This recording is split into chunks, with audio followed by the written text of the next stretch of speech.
তুমি জানো আমরা এই কোম্পানিতে অনেক দিন ধরে আছি। ধরা যাক ৪ বছর, ৫ বছরে পা দিচ্ছি। ৫ জুন, এই জুনে আমার ৫ বছর পূর্ণ হবে, কিন্তু আমি কোনো অভিযোগ করছি না। তুমি জানো ১৬ই জুনে আমার এই কোম্পানিতে ৫ বছর হবে। আমি কোনো অভিযোগ করছি না। আমি অভিযোগ করছি না কারণ আমি যখন যোগদান করেছি, ১ম বার যখন এটি দেখেছিলাম, তখন আমি মুফারাকে দেখিনি, কোনো ওয়েবিনারেও যোগদান করিনি। আমি নিজেই গুগল করেছিলাম এবং দেখেছিলাম এই কোম্পানিটা। যদিও এটা ছিল আমাদের ১ম আইটি, ১ম প্ল্যাটফর্ম, এটা ছিল ইন্টারনেট মার্কেটিং, বুঝলে? কিন্তু আমি এটা গভীরভাবে দেখেছিলাম। আমি বলেছিলাম, এই কোম্পানিটা মানুষ যা ভাবছে তা নয়। এটা একটা আইটি কোম্পানি। এটাই আমি দেখেছিলাম। আমার নিজের চুপচাপ সময়ে ভিনসেন্টকে ফোন করার আগেই আমি কিছু একটা দেখেছিলাম। তুমি জানো আমি বিচার করছিলাম। তারপর আমি আমার কিছু বন্ধু, আমার ছেলেদের, আমার সহকর্মীদের সাথে দেখা করলাম, যারা সবাই IT engineer, developer, full stack developer. ওরা আমার সঙ্গে একমত হয়েছিল। ওরা বলল, কলিন্স, এই কোম্পানিটা ১০ বছরের কম সময়ে কিছুই করবে না।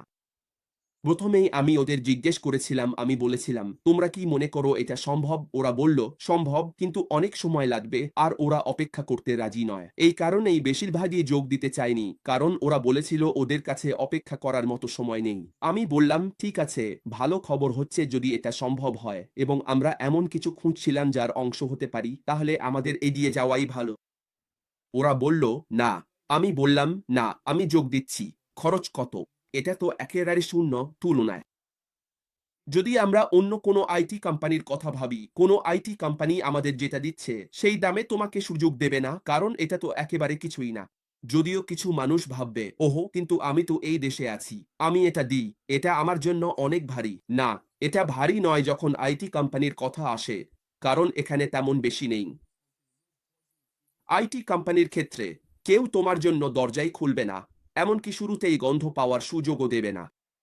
কিন্তু আমরা জানি সময় লাগে। এটাই ১ম বিষয়। প্রথমেই আমি জানি আমাকে ধৈর্য ধরতে হবে। আমাকে অবিচল থাকতে হবে। আমাকে হতে হবে। আমাকে নিয়মিত চেষ্টা করতে হবে। মুফারা কি করছেন সেটা দেখতে হবে। আমার নিজের চেষ্টায় শুধু বসে থাকি, আরাম করি। আমি সফটওয়্যার তৈরি করছি না, কিন্তু আমি নিশ্চিন্তে আরাম করছি। কারণ আমি জানি উনি যা তৈরি করছেন, তা শুধু আমার জীবন নয়, আরও অনেক মানুষের জীবন বদলে দেবে। আমি জানি এটা হবে সেরা কোম্পানি। আমি জানি এটা হবে গ্লোবাল কোম্পানি এবং মানবজাতির দেখা সবচেয়ে বড় কোম্পানি। আমি যেদিন যোগ দিয়েছি, সেদিন থেকেই এটাই আমার আশা। আর আমি কখনোই এই কথাটা বদলাইনি। হ্যাঁ, অনেক কিছু ঘটতে পারে, কিন্তু সব আইটি কোম্পানিতেই এমন হয়। এটাই ১ম নয়, আর এটাই শেষও হবে না। এটা আবারও ঘটবে, বারবার ঘটবে, বুঝতে পারছো? আমরা যখন এটা দেখছি, যাই ঘটুক না কেন, সেটা কারণ আমরা এই যাত্রার অংশ। যদি আমরা এই যাত্রার অংশ না হতাম, যারা আমাদের পরে আসবে, তারা কিছুই দেখতে পাবে না। তারা শুধু এসে তাদের সামনে কিছু অসাধারণ কিছু দেখতে পাবে।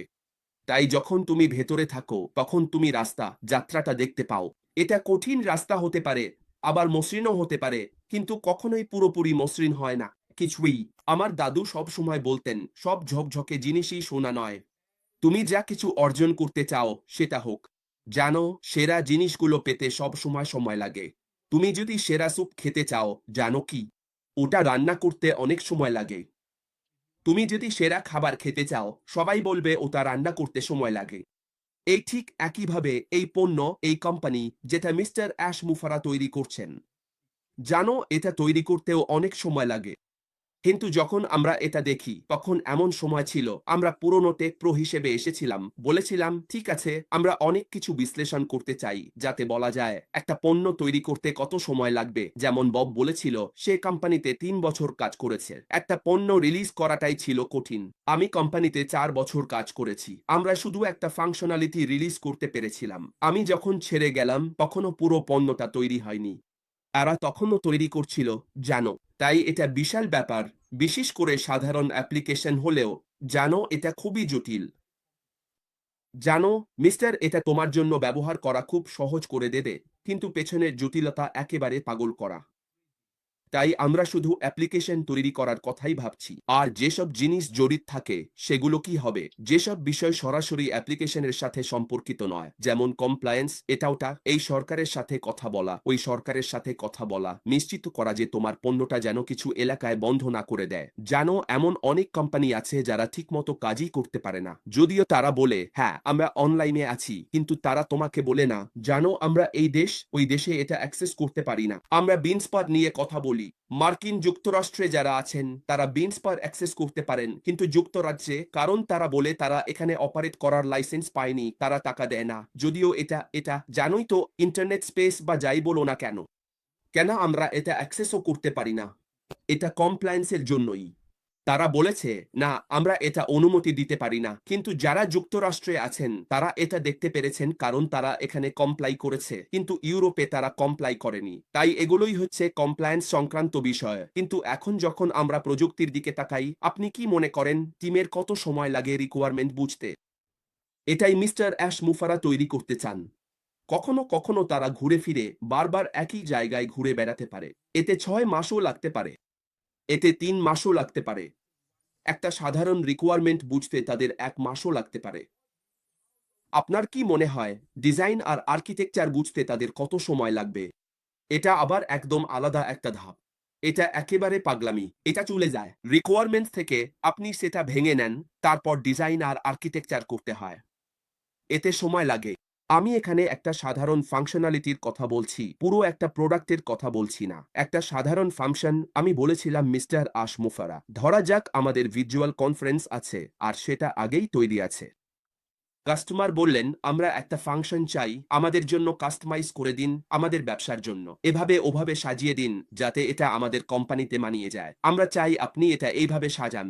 আপনার কি মনে হয় ওদের এই রিকোয়ারমেন্টটা বুঝতে কত সময় লাগবে? মিস্টার আশ বলবেন, ঠিক আছে, এটাই আমার টিম, এটাই আমাদের চাহিদা, যেটা আমরা করতে চাই। আপনার কি মনে হয় এই টিমটা এটা বুঝতে কত সময় নেবে? এটা সময় লাগে। আপনার কি মনে হয় ওরা এটা ডিজাইন ও আর্কিটেকচার তৈরি করতে কত সময় নেবে? ডেভেলপমেন্টে যাওয়ার আগে, টেস্টিংয়ে যাওয়ার আগে এটা সময় নেয়। তারপর আপনাকে এই সবকিছু পেরোতে হয়। আপনি জানেনই তো পুরো চক্রটা। এটা বারবার লুপে ঘুরে চলে।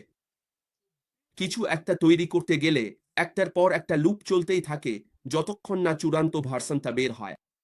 আমরা আইফোন ব্যবহার করি। আমরা যে শেষ ভার্সনটা দেখছি আইফোন 16, সেটা কাস্টমার হিসেবে আমরা শুধু দেখতে পাচ্ছি। আমরা কি জানি আইফোন 16 এর কতগুলো ভার্সন ছিল যেগুলো তারা বাতিল করে দিয়েছে? তারা বলেছে এটা উদ্দেশ্যের জন্য ভালো না, এটা বাজারের জন্য ভালো না, এটা বাজারের জন্য ভালো না। সম্ভবত 20 বার তারা বাতিল করেছে, তারপর চূড়ান্ত ভার্সনটা বের করেছে। শেষ ভার্সনটাই আমরা এন্ড ইউজার হিসেবে দেখতে পাই। তাহলে এখন আমরা যেন এন্ড ইউজার হিসেবে আচরণ না করি। আমরা যেন সেই সব মানুষের মতো আচরণ করি যেভাবে মিস্টার অ্যাশফোর্ড আমাদের এই যাত্রার অংশ হতে এনেছেন, যাতে আমরা সব কঠিন সময় পার করে এগিয়ে যেতে পারি। তাহলে একদিন, যেমন বব বলেছিল, আমাদেরও বলার মতো ভালো একটা গল্প থাকবে যে আমরা ছিলাম, আমরা এই যাত্রাটা দেখেছি। আর একটা কথা, এটা শুধু সেই নির্দিষ্ট লক্ষ্য নিয়ে নয় যেখানে আপনি ভাবেন আমার পকেট ভরতে হবে। ব্যাপারটা শুধু এটুকু নয়, এটা তার থেকেও অনেক বড় কিছু। এই ব্যবসায় আপনার গল্পটা কি হবে? এই যাত্রার মধ্যে আপনার গল্পটা কি হবে? আপনি কি সত্যিই বুঝেছেন এই মানুষটা কি অর্জন করতে চেয়েছিলেন? আপনি কি জানেন কতবার কত কঠিন সময় এসেছে? অনেকেই আছে, আপনি যদি তাদের জিজ্ঞেস করেন, তারা শুধু চায় শেষ ফলাফল, পকেট ভরানো। তারা একটুও বোঝে না যে এই জিনিসটা সময় নেয়। বব যেমন বলেছিল, তুমি চাইলে চলে যেতে পারো। এখানে থাকতে তোমাকে কেউ জোর করছে না, বুঝলে তো? কিন্তু যদি থাকতে চাও, তাহলে নম্রতা নিয়ে থাকো এবং বুঝে নাও এই জিনিসগুলো ওই মানুষটা তোমাকে রীতিমতো সোনার থালায় সাজিয়ে দিচ্ছে, আর এতে সময় লাগবেই। আমরা ওনাকে চেপে ধরতে পারি না, ছিঁড়ে ফেলতেও পারি না। যেমন প্রযুক্তির ক্ষেত্রে এরা সবাই আইটির লোক, এরা জানে জোর করে কিছু করা যায় না। ওরা জানে জোর করে কিছু হয় না। সময় লাগে। তুমি যখন একটা বোতাম চাপো তখনও জিনিসটা সময় নেয়। যেমন ভিনসেন্ট, তুমি তো ডেটাবেস নিয়ে কাজ করো। যখন তুমি বোতাম চাপো, তুমি চাও ইন্টিগ্রেট করতে বা সাইট আপগ্রেড করতে। তুমি জানো এটা নিজের মতো চলে, তুমি দিয়ে থামাতে পারো না, জোর করতেও পারো না। যদি 1 ঘন্টা লাগে তাহলে 1 ঘন্টাই লাগবে, 2 ঘন্টা লাগলে 2 ঘন্টাই লাগবে। একইভাবে অলিভার, বব ওরাও প্রতিদিন এই কাজগুলো করে, ওরা জানে। তুমি দিয়ে ওটাকে ছেলে জোর করে এগিয়ে নিয়ে যেতে পারো না। এটাই হচ্ছে আইটি ইন্ডাস্ট্রিতে। এটা চলে, তারপর নিজের মতো চলে। 20 ঘন্টা লাগুক 20 ঘন্টা, 50 ঘন্টা লাগুক 50 ঘন্টা, 1 বছর লাগলে 1 বছরই লাগবে। কিন্তু যখন এটা প্রস্তুত হবে তখন আমরাই উপকারভোগী হব, এবং এটা আসছেই। এটা তোমার ইচ্ছা তুমি এই মানুষের সঙ্গে থাকবে কিনা, অথবা তোমার ইচ্ছা তুমি বলতেও পারো আমি থাকতে চাই না, অনেক সময় লাগে, তাই আমি আমার সময় নষ্ট করতে রাজি নই। কিন্তু আমরা প্রস্তুত অতকে তার যৌক্তিক পরিণতি পর্যন্ত অনুসরণ করতে। চূড়ান্ত ফলাফল বা লক্ষ্য হবে বিশাল এবং আমরা। আমি যখনই এই এক প্রজন্মে একবার আসার সুযোগের কথা শুনলাম, তখন তিনটি বিষয় আমার কাছে স্পষ্ট ছিল। প্রথমত, এই ধারণাটি ছিল অনন্য। আমি এরকম কিছু আগে কোথাও শুনিনি। মিস্টার অ্যাশ মুফারা যে ধারণা সামনে আনছেন, সেটি সত্যি অনন্য। অ্যাশ মুফারা যে ধরনের উদ্দেশ্য ও আদর্শ নিয়ে এগিয়ে আসছেন, সেই রকম কোনো কোম্পানি নেই। এটা কোথাও নেই। দ্বিতীয়ত, এটা সম্ভব। প্রযুক্তিগতভাবে এটা সম্ভব।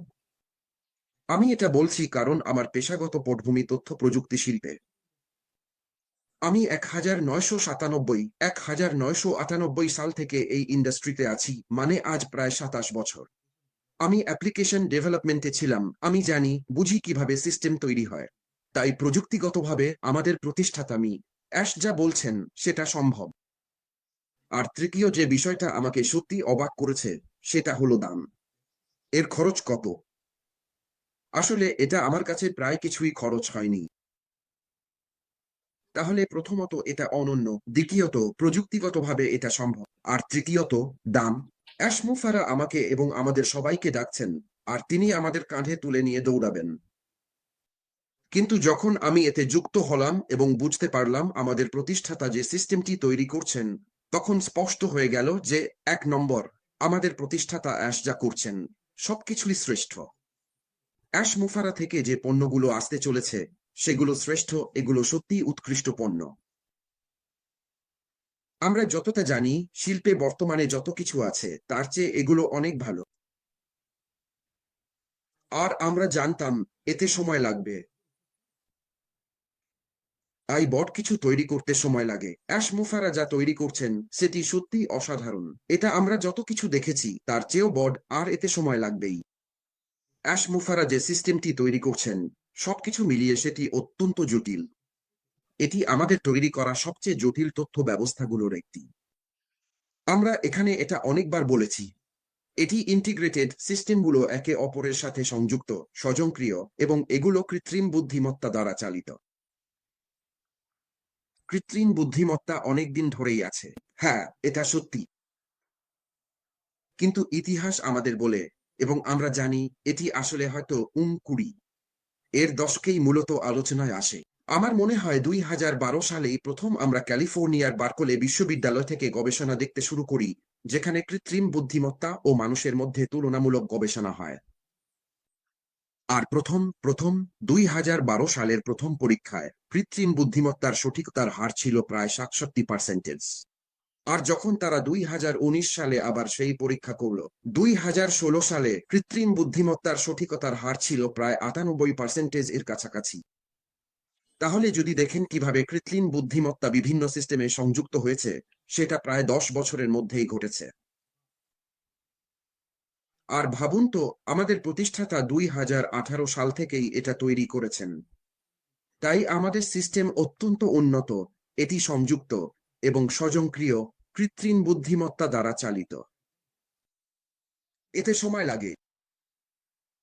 কৃত্রিম বুদ্ধিমত্তা নতুন, এটা পুরনো কিন্তু আবার নতুনও। তাই অনেক কিছু করতে হয়, অনেক কোডিং, অনেক টেস্টিং, অনেক, আপনি জানেন, সিস্টেম পরিষ্কার করা, এসব কিছু করতে হয় যাতে এটা ঠিকঠাক জায়গায় পৌঁছাতে পারে। আমার ভাই অলিভার আর আমরা অনেক কথা বলি। সে মানে কিছুদিন আগেই আমাকে মনে করিয়ে দিল আলিবাবা নামে একটা কোম্পানির কথা। আমরা সবাই সবাই আমরা আমরা সবাই আলিবাবা চিনি। এখন সবাই আলিবাবায় গিয়ে কেনাকাটা করে।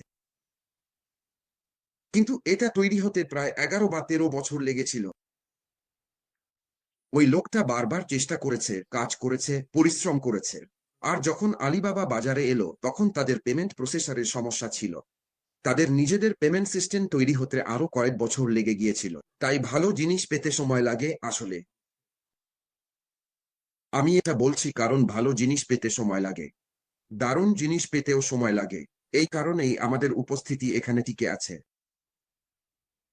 আমরা যারা এখানে আছি আমরা সবাই আইটি ইন্ডাস্ট্রির সঙ্গে জড়িত। আমরা জানি এই সিস্টেমগুলো কিভাবে তৈরি হয়।